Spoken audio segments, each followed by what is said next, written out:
on est perdu. Au milieu de nulle part. Il n'y a qu'une seule issue. Préparer l'expédition de notre vie. Chaque décision, chaque calcul va être absolument capital pour notre survie. Bonjour les recrues, ici Mr. White. Bon, aujourd'hui, on oublie complètement la salle de classe. Ici, la science, ce n'est pas une matière, c'est notre seule et unique chance de survie.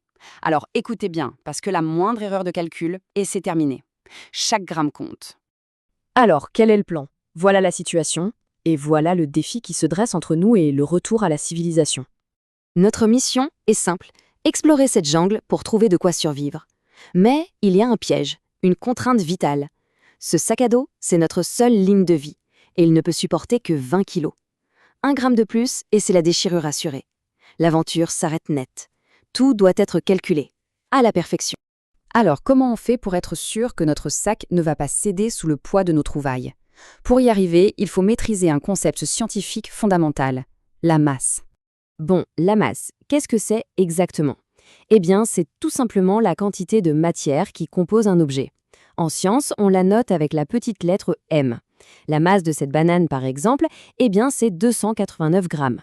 Et attention, voilà le piège classique dans lequel tout le monde tombe, confondre la masse et le poids.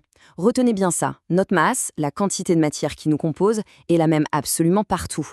Par contre, notre poids, c'est une force qui, elle, dépend de la gravité. Regardez cet astronaute. Sur la Lune, il pèserait 6 fois moins lourd, mais sa masse, elle, ne bougerait pas d'un iota. Ok, le concept est clair, mais la théorie, ça ne nous nourrira pas. Il nous faut un outil. Comment mesurer nos trouvailles sur le terrain avec une précision chirurgicale?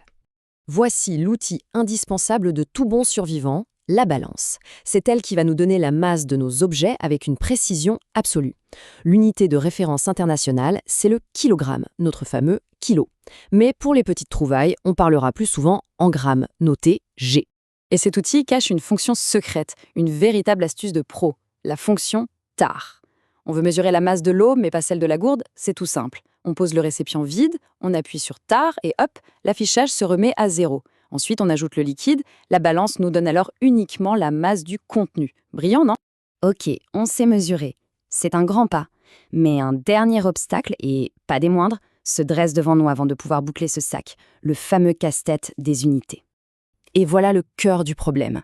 Nos baies, nos racines, on les mesure en grammes. Mais la limite du sac, elle est fixée en kilogrammes. Comment on jongle entre les deux sans dépasser cette limite fatidique des 20 kilos? Notre survie se joue sur ce petit calcul.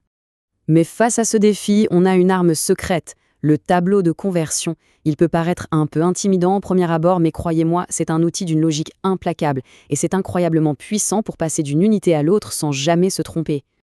Regardez, prenons un exemple simple. Disons qu'on a 1,5 décigrammes. D'abord, on repère le chiffre des unités. Ici, c'est le 1.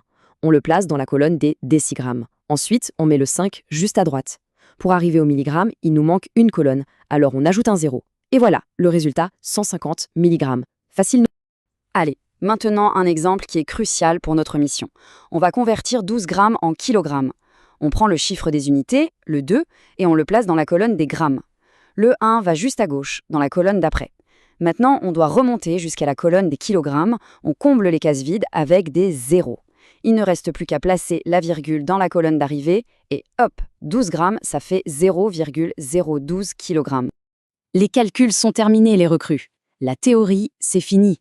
Voyons maintenant si notre sac est fin prêt pour l'épreuve du terrain. L'exploration de l'île. Et voilà le travail, mission accomplie. Grâce à notre maîtrise de la masse et des conversions, chaque objet a été pesé, converti, puis additionné. Notre sac est parfaitement optimisé avec une charge totale de 19,9 kg juste sous la limite critique. L'exploration peut enfin commencer et en toute sécurité. Alors, qu'est-ce qu'il faut retenir de cette mission? 4 points essentiels.